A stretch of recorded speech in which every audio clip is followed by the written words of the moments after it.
El proyecto FER nos ha traído a ver un entrenamiento de la selección femenina de básquet.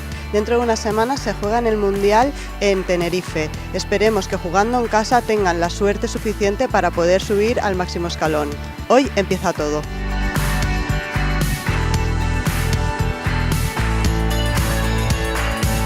Desde el proyecto FER hemos venido a animar a la selección española femenina de baloncesto, que en unos días va a disputar el Mundial en Tenerife, y bueno, hemos podido compartir un poco nuestras experiencias con ellas y he podido ver que mantenerse en lo más alto requiere muchísimo esfuerzo y espero que en este Mundial consigan llegar a lo más alto.